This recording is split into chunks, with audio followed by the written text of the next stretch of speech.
Speaking of reactions, the United Kingdom decided to pose some kind of an embargo on arms. It is refusing to send arms to Turkey, saying it is concerned and it is warning of the repercussions.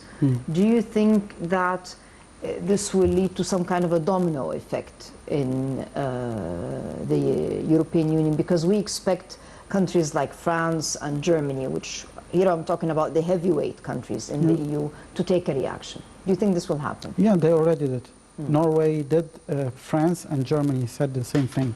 Even France is considering cancelling a football match, a soccer match between its national team and the Turkish national team. I'm saying, but all that is not really effective because it's a NATO member. Turkey is a NATO member, so the cooperation is abiding all the countries of NATO, whether they make an embargo or not. Turkey is a heavyweight country, a heavyweight member in NATO, and this is what President Vladimir Putin is playing on, that this is the incursion that will happen in the heart of NATO, and it will make it very weak afterwards. So it will be a war inside the members of NATO. But let me, if I can make a comment about the Kurdish people and Damascus, Syria. Yes. I think that also Damascus has an interest that in all what's going on. Let's talk about not the genocide, but limiting the force of the Kurds there. Because the SDF, the Syrian Democratic Forces, they all had US weaponry, and no one was capable at a certain time to face them. Last February, there was a paramilitary group for Russia, like the Blackwater for the Americans. And they had this confrontation with the SDF. They had 300 fighters, the Russians. They call it mercenaries, but I call it military experts. 100 of them were killed, and the fighting went on for 6 hours because they had military experts, and US military experts, US fighters with them. So it was very clear that the Kurds there were very well established. Even Damascus one day won't be able to do anything about them. So everyone is winning now in weakening this part of, especially the SDF in northern Syria. I think that Bashar al-Assad doesn't wish to see what took place in Iraq when Erbil became an independent safe haven for the Kurds. So what's taking place now is also favored by Damascus. That's why they waited for a couple of days, and then they pushed their forces to take place, because they were never able to fight the US weaponry there. They waited for the Americans to withdraw, and then everyone now is finishing off with the citadel of the SDF. Erdogan said he will take 1,000 kilometers northeast of Syria, despite warnings. Should he go ahead, because one of the countries that warned is the United States, for example. Should we go ahead and take those 1,000 kilometers? What will be the reaction by the US or by the EU, which clearly warned them of such action? In war, when you declare any steps, you cannot just back off like that. He made it, he has to go. He has to do it. Because so he will go ahead and take the 1,000 kilometers? He could take them, but he can't really keep them. Look at the Israelis when they had southern Lebanon. It was a buffer zone for many years, and then they had to leave it. So should he go in, are we expecting that the US and the EU to stand by and watch, or take a reaction since he violated their warnings? Because usually the US reacts, especially if it gives you a warning and you don't heed the warning, it doesn't react to that very, very gently. Well, Turkey... Will we see a tough reaction with Turkey? You mean militarily? It's not just military. I mean, you can impose crippling sanctions. Look what happened in Libya. This is what will take place, of course. That's the aim of all this operation. is crippling Turkey, as they did with the Ottoman Empire. Now they have to do it again with the new neo-Ottoman aspirations, ambitions. So they want to show him that, okay, you can do it, but you won't really get all the gains that you need. That's why, I mean, his calculations are not on the long term. It's very short, and it won't live for long, because you need a strong economy. Turkey doesn't have the strong economy. You have to have a strong army. He humiliated his army. It was a disgrace what he has done with his own generals. You cannot fight with only mercenaries from Syria, from even from the Muslim Brotherhood in Egypt. When their people who left their countries, they won't fight for you endlessly like that. He won't really get any, let's say, civilian, because he thinks that the people there are welcoming him. No, the people in Syria won't welcome him, really. He won't get any civilian aid from the people in Syria. He is being seen as an invader, a man committing genocide. One of his greatest mistakes is that he leashed all these groups, mercenary groups, who started by executing, not even fighting, executing in cold blood all the fighters. So it was, the beginning was terrible. So there is a price that we'll pay, so everyone will let him go in, and then I think that he will pay the price, exactly like what happened with Saddam Hussein in Kuwait. So you think what does the future hold for Erdogan and his policies? Because he's not really making things easy in his relationships with his EU, within the EU.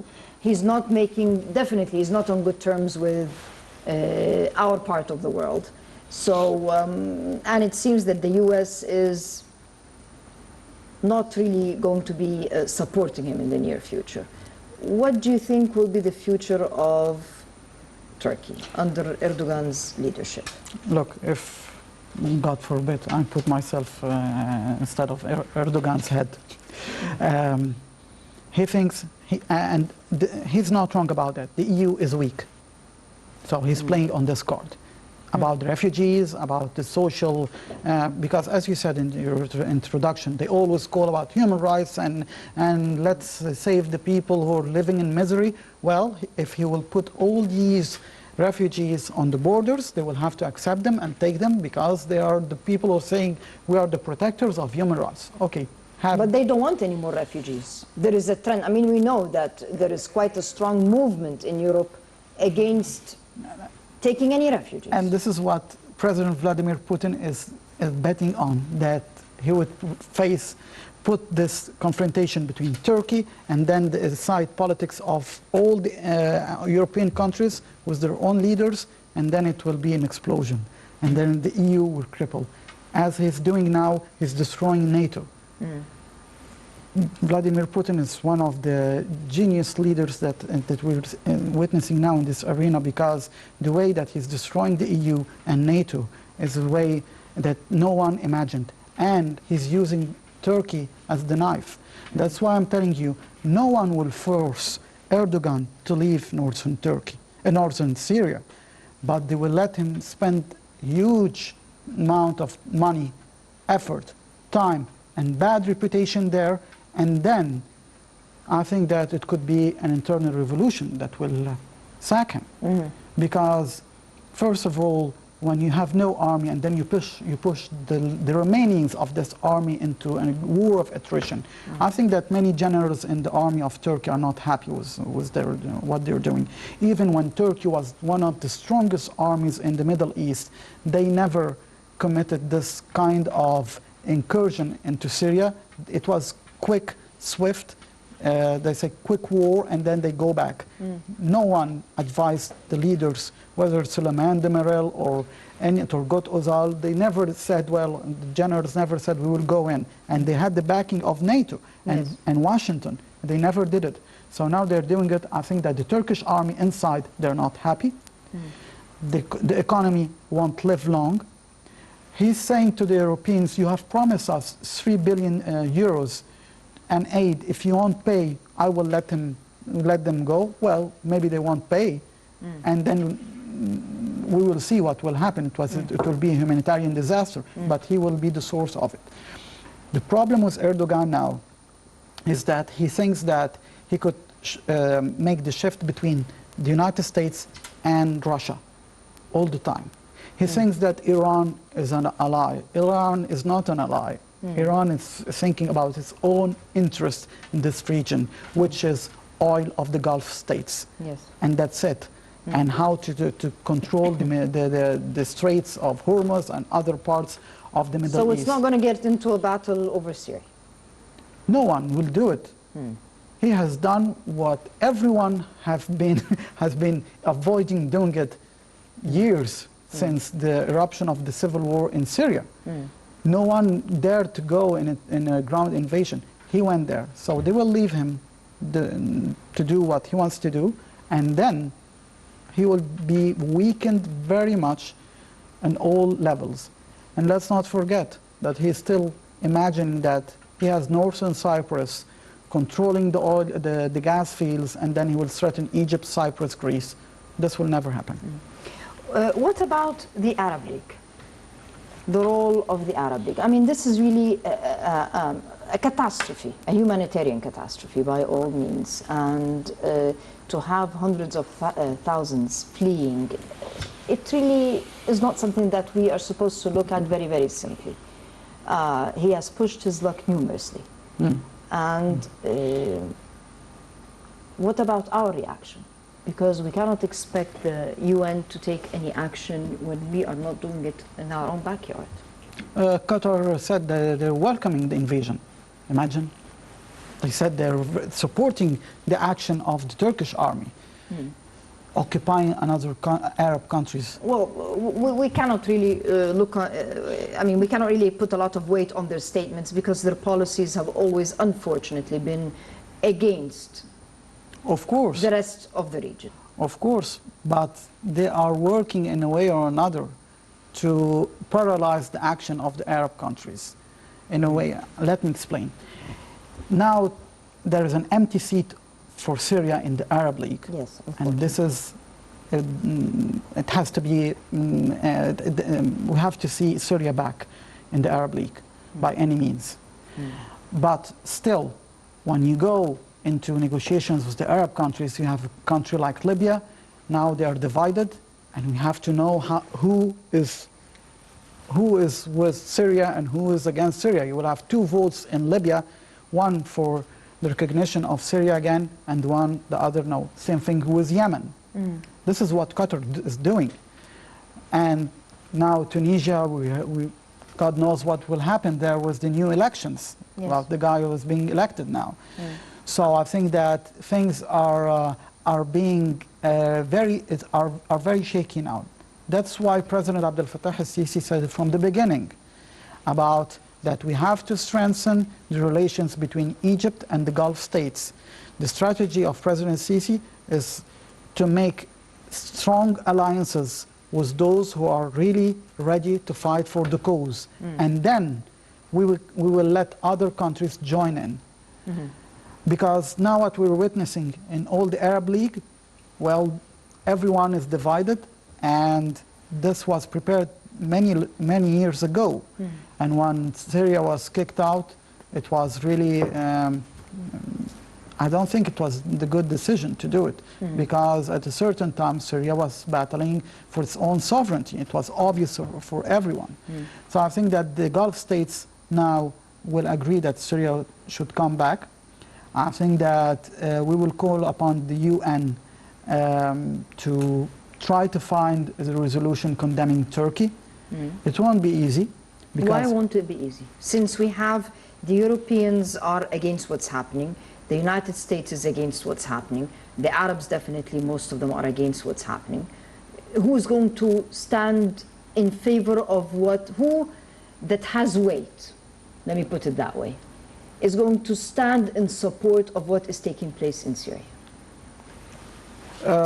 Why wouldn't a resolution by the UN imposing certain sanctions on Turkey take place within the next few days? Should they continue with the, and it seems that they're adamant, Erdogan is definitely adamant on continuing on the same note. Because it's, well, it's different when you're upset, but you're not ready to do something about it. They're upset, and they're voicing their concern, but they won't do anything about it. Even if that concern means thousands of Syrians fleeing their country to nearby countries, and nearby countries do not want this. Let me put it this way. The Syrian refugees now are a card played by the superpowers.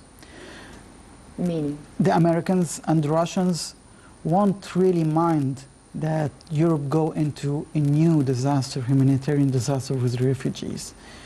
The EU now, and maybe, well, maybe we saw it in several occasions, the EU wasn't really a political weight. They didn't make a difference at a certain time. That's why the British are making the Brexit. The French are trying to work with Russia.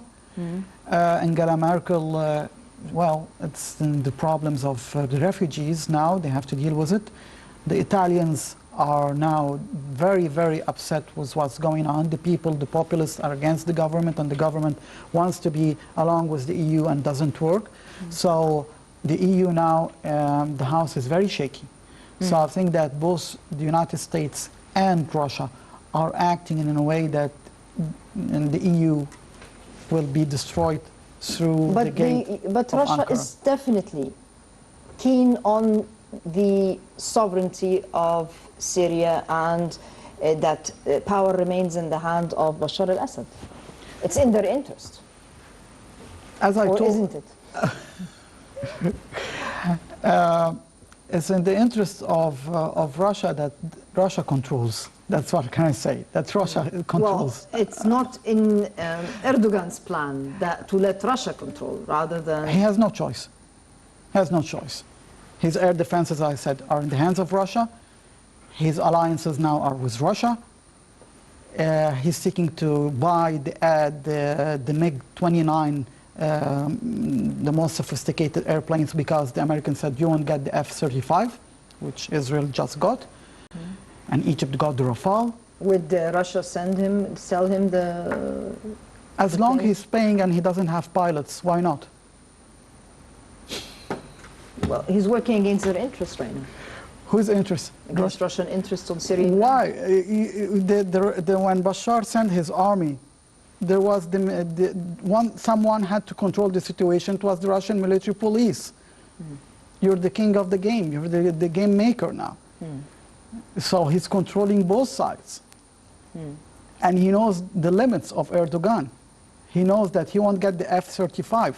Look how Erdogan has put himself in an extremely bad position. Israel has the F-35, which is the most sophisticated. Egypt has the Rafale, which is the most sophisticated also. And he has only the F-16s, and like the Iranians, they still have the Phantom of the 1970s. And he can't have any other equipment except from the Russians, which is the MiG-29 and the S-400.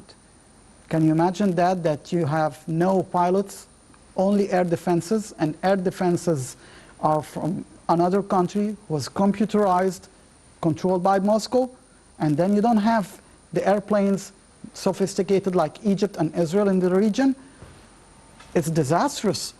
No one would like to be at his place. What kind of, if the sultans of the Ottoman Empire will see that this is the guy who will replace them, they will weep. The situation in Syria is escalating. How does this affect us regionally? Instability, of course. Of course, it will be a kind of instability. The Middle East now is in the headlines again and again. Well, let's say about the terrorism, it will be, maybe it will help Egypt a lot, because no one would like to go. I saw recently many publications said avoid going to Turkey because it's a country committing genocide. So I think that many will go there. I think that the investors will really be very hesitating to invest inside Turkey, a country in war, and we don't know how it will end. But still, let's face it, Turkey is still a country who has its place in the Middle East. So, but things we have to wait for a month. What would it do to Egyptian-Turkish relations? It will put things into the right track. It will show who's the leader, President Abdel Fattah al-Sisi or the Turkish dictator Erdogan, the one who protected his own people and his own country, or the one who gambled with his own country and invading another country, the one who is engaged in excellent relation but with the EU, Russia, and the United States, but saving his own sovereignty, which is Egypt, or the one who is gambling with everyone and then blackmailing everyone and then losing the autonomy in his own army. It's very, very obvious now. Will we see some kind of a severing of relations between our part of the world, the Arabs, and Turkey? Should he continue that way? Of course, because Erdogan is the kind of leader, if he goes into the battlefield and he doesn't really get what he wants, it's like a child. He begins screaming and yelling and making other mistakes elsewhere. So that's why I think that the trilateral summit between Egypt, Cyprus, and Greece, it was for the good of this region and the Arab world, because it shows that Turkey now, if ever they will try to make any problems in the Mediterranean with the gas fields, things will be terrible for them, and Egypt won't be quiet. But of course, the Egyptian doctrine in diplomacy is to exhort all the diplomatic efforts, as we're doing with the dam of Ethiopia. Yes. Exhort all the diplomatic efforts. That's the difference between Cairo and Ankara, that we are working on diplomacy, we're working on good relations, but if things will go out of control, we will defend our sovereignty. And I think now Egypt, as you're mentioning the Arab world, Egypt is the only standing country, really strong country in the Arab world now.